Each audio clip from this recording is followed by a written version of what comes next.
Hello there everybody, and welcome back to another episode of An Ecologist Plays Ark Survival Evolved. Welcome to the chaos on the beach. As you can see here, we have a whole bunch of creatures all tamed and ready to be used in this amazing world. Now we are just quickly going to head off in this general direction, off to the swamp area that I have seen on the right hand side up here. And that is because we need cementing paste, and we need that in order to actually build a little greenhouse.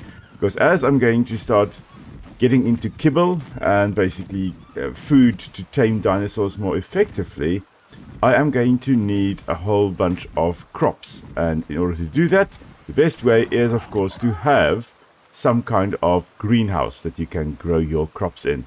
So we need cementing paste in order to build that. And one of the creatures that works extremely well for getting cementing paste would actually be here somewhere to the right hand side. Hopefully, if we get to the swamp and it isn't too dangerous, we would be able to actually get an awesome creature. And I'll show you what that is in a moment. Alright, so I was just trying to go and find a different creature to tame, and look at what we have down in the water there. A level 70 Spinosaurus. Oh my word. Okay, that is too good an opportunity to let pass. So, off to go build some traps. And then we'll be back, hopefully, in a moment. Alright, now as night falls on the island, we are slowly making our way here with Mr. Tickles. Unfortunately, we are laden with a whole bunch of things that we have constructed. So we're just going to dump some things here onto Brinjal, who will be flying behind us.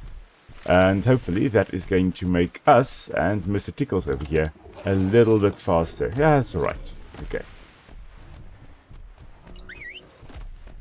Okay, now we need to get back to the swamp.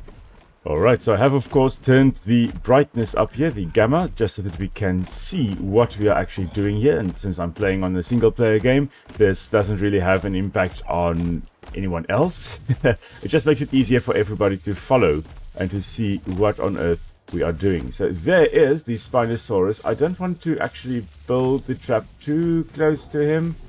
Oh no, he's going to come this way, isn't he? They do tend to run around attacking anything in sight, so let's just head a little bit more to this side. Rather safe than sorry. I actually want him in the trap. I don't want him to die or to try and kill us and then die in the process. So let's get here. Then we will set up another trap over here. Alright, now the suspense is killing me because we have finished the trap. Now we need to get the attention of that Spinosaurus and get him all the way over here. Would have been better if I were able to build the trap over here, as it would have been, you know, not quite as far to go with the Spinosaurus. However, it was wandering in this direction. I didn't want it actually killing us before, or trying to kill us before we had a chance to tame him. So let's just get our tranquilizer dart in here. Now, as mentioned last time, the tranquilizer darts basically being toxins that are put into the bloodstream of the creatures you are trying to sedate. And then they basically, their nervous systems just kind of shut down for a bit. And they are tranquilized, basically.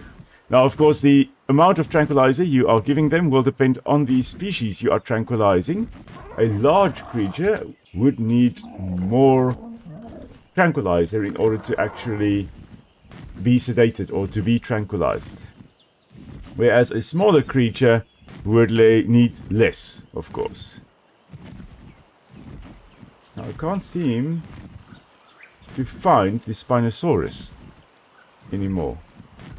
So it is possible that the Spinosaurus did manage to get itself killed. They do tend to attack all kinds of things that they find, and in the process then they, you know, may die. So it is possible that our Spinosaurus is in fact dead, which would be a tremendous shame. So unfortunately it seems okay, not here anymore. Which means we will then need to go... Oh, there he is, there he is! Oh, wonderful! Okay. Right. Let's get ready. This is going to be interesting. Let's get our tranquilizer darts ready. The basic tactic I am going to go for is land in front of him, a little ways in front of him. Tranquilize him, or hit him with a tranquilizer dart. Jump on my Pteranodon and get him to chase after me.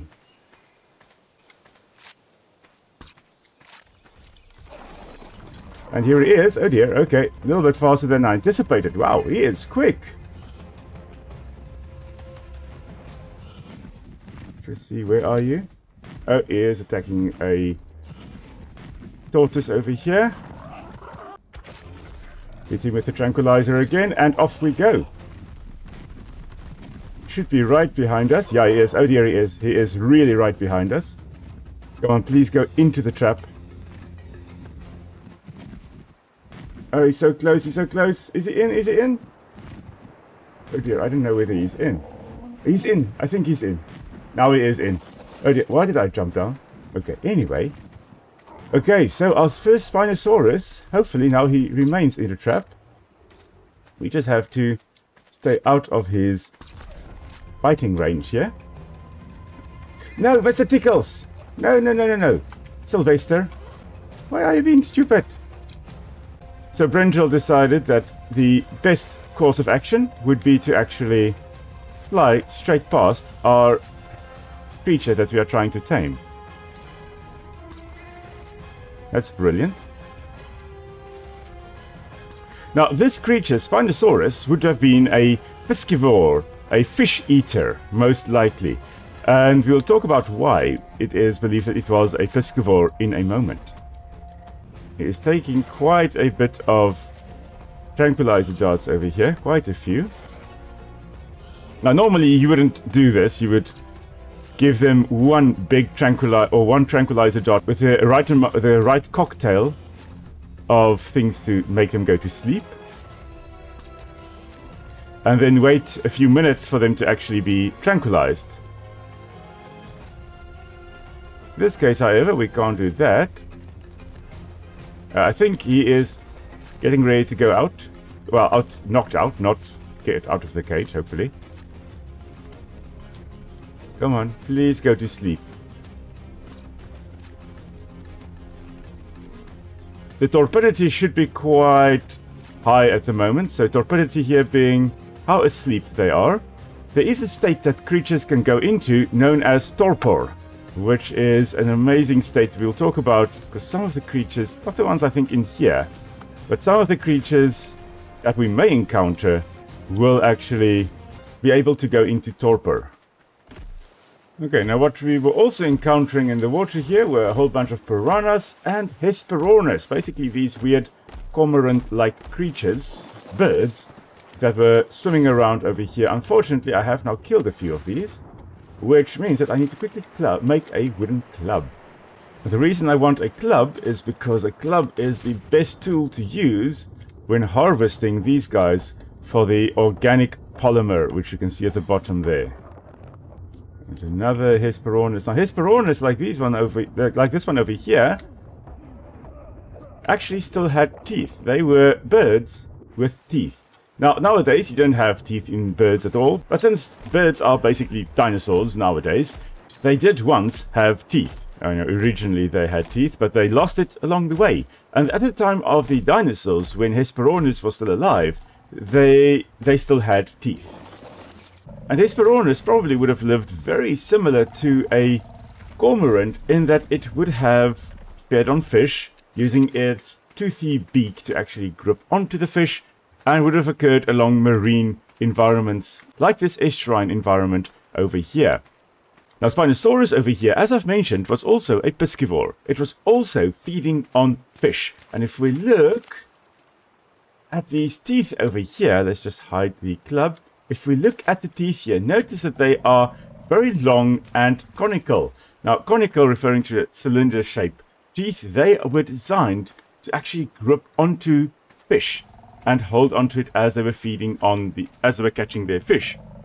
Now, the Spinosaurus in the past 3 years, since 2020, has actually gone through a bit of a change of what we think they look like. Now, first of all, we are still not sure what the sail actually looked like. You can see here, the developers here, the designers, of the Spinosaurus in Ark had the sail not quite reaching the tips of the bones here. Now, what we have found of Spinosaurus, we've actually found amazing skeletons in the past 2-3 years, but we have got that massive sail on the back. But it's unsure how far up the bones the sail actually would have gone. So that's the first mystery. Was it completely covered with the sail, or was it, like here, a sail that didn't go quite all the way up to the top there, but you had these tips sticking out?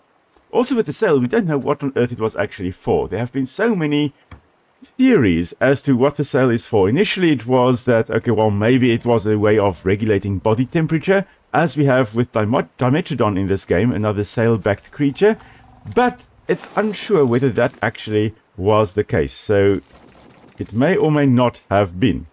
Then it was, okay, well, maybe it was to attract females or to attract males, where it was used as a display. And sure, if this was brightly colored, that would have been the case. But we don't have any pigmentation for the sail, for the skin on the sail here. So we don't know what the pigmentation was like. If it was brightly colored or very highly contrasting colors, it quite possibly could have been a way of attracting the opposite sex. But then, of course, a third theory that has been put forth is that the sail was used to help propel this creature through the water. And there's very strong evidence that they lived alongside rivers in swampy areas or along estuaries or rivers like this, and would, of course, then have fed on fish. And the theory was that maybe the sail on the back here, like the sail of a sailfish, would have been used to actually help propel it through the water. Now, recently, I think that was last year, there's been a lot of attention paid to that theory, and they tested it, and they found that the sail would actually have hampered the movement of the dinosaur through the water. Let's just actually put this up here so that we can more easily see how we are progressing with the taming of the Spinosaurus. This is the first time I'm trying to tame a Spinosaurus, so this is going to be marvelous. Now, in terms of locomotion, and we will look at that when we actually can ride this guy here. Is it male or a female? It is, in fact, a female. Okay, so when we can ride this Spinosaurus over here, the torpidity is going down quite quickly. Just keeping her knocked out. But when we can ride this Spinosaurus, we're going to have a look at it. But it's strong evidence that they were able to walk on 2 legs, but also on 4 legs. And yeah, they really are mysterious. And another thing that we are unsure about nowadays is the tail here. Now, the Ark developers here, unfortunately, have gone for a very unrealistic tail. Until recently, the tail was just theorized to be a normal old tail. Then in 2020, a paper came out, I think it was 2020 or 2019, a paper came out that showed that on both sides of the tail here, there were the vertebral column here, the tailbones, actually had little thin elongations at the top and the bottom, giving it more of a tadpole shape, potentially at least. Now, how strong that was is, again, being very much debated, with some saying that it was strong enough to help propel the Spinosaurus through water, making it a almost completely aquatic dinosaur, and then others say no, it most likely wasn't that strong as people say it was. So again, very much debated. But there is a lot of research with a lot of very awesome specimens of Spinosaurus coming out of places like Morocco. Now, until 2019 or so, the only real specimen that was studied was one that was discovered in Egypt. So it was Spinosaurus aegypticus, named after, of course, Egypt, where it comes from. Spinosaurus meaning spine lizard, because of those spines on the back of the dinosaur. Oh, and another theory as to what the spine was for is that it could have supported a hump like a camel and would have stored fat, would have had the fat reserves stored in that. But that really isn't that popular a theory. The most popular theory is that it was used as some kind of display, or possibly to heat or cool down. But most likely the display hypothesis.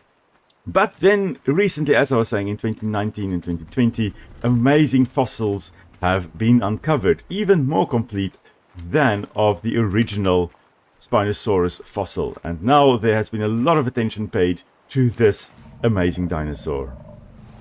Unfortunately, now it is a waiting game, but I do want to quickly go have a look.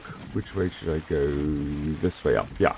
Quickly want to go have a look here at the swamp up ahead. Just want to quickly have a look here on this at the swamp. See what creatures we have over here. There are also quite a lot of Hesperornis swimming around over here, so quite a lot of organic polymer we can still get from these guys as well. But the swamp area really is not really one of my favorite areas. It has got a variety of dangerous creatures like the Caprosuchus, the so-called boar crocodile, which was a running crocodile. Really known from only fragmentary remains, basically just known from a skull. I think there is actually a Caprosuchus, or it could be Sarcosuchus. Or something in the water here. There's a Phiomia being chased by something. Oh, it is Titanoboa, okay. There are some piranhas, but there's also the creature that I really wanted to get. Oh, but there's something else there. Hello. See, there's a Sarcosuchus. Massive crocodile species. And then there is, in the water, the creature that I really wanted. And there's one popping up over here as well. That is Beelzebufo, meaning devil toad. Because they were probably one of the largest species of frog on Earth at any point in time. Now, there are a whole bunch of Caprosuchus over there as well. Caprosuchus, those smaller crocodiles, they are the running crocodiles. Sometimes called the boar crocodiles because of their appearance, of their faces. We are not going to be messing with them now. I really was hoping that there would be some Beelzebufos a little bit away from all the dangers. However, that doesn't seem to be the case. So let's just quickly go check up on our lovely little Spinosaurus in the taming pen again. We're almost there at 92.4%. But while we are waiting for our Spinosaurus over here to actually tame up, I've got some great news. So I've been playing around with the idea for a while, and it is finally time to do that. It is time for me to have a Discord server. So a Discord server specifically for An Ecologist Plays, and apparently An Ecologist tries to shoot Ethionus, but a Discord server specifically for this channel. And for you guys to then engage with me a little bit outside of just YouTube. Now, I've never actually done a Discord server like that. I've got a few with my friends and so, but I haven't actually got a community one. As we're just shooting Ethionus. I haven't actually done a Discord server for a community yet, so, you know, please do be patient with that one. But I'm going to try my best to at least make it a nice, entertaining place to talk a little bit more about all the creatures we encounter, all the things we do, and about nature overall, which will allow me to reach you guys on a different level than just making YouTube videos every week. Additionally, I will also start streaming, I think 2 weeks from now, 2 weekends from now. So next Saturday in the afternoon, South African time, that'll be 6 o'clock in the afternoon until midnight, basically, about 11 or 12 in the evening. I will be streaming. And then if you are in these different time zones, that is the time that it would be. That I think would be the best, because it's going to be a Saturday evening, Sunday morning I can still, or Sunday I can still recover then. And then on Monday I can go back to work, to lecturing. Oh, there we go. Spiny, let's have a look. What shall we call you? We're going to call you Marsh, after one of the 2 players in the Bone Wars that I mentioned last time. Yeah, you like that name, don't you?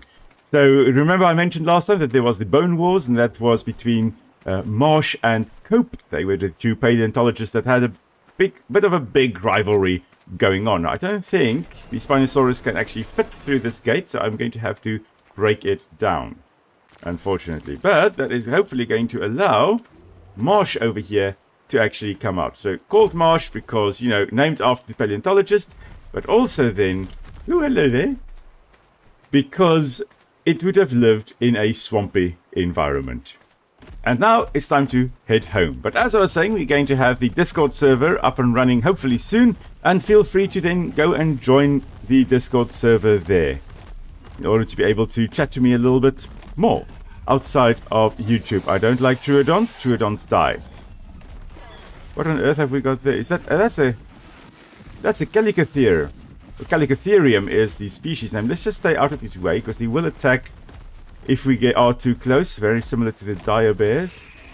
So yeah, big news. Soon I will start streaming. That will be on next Saturday.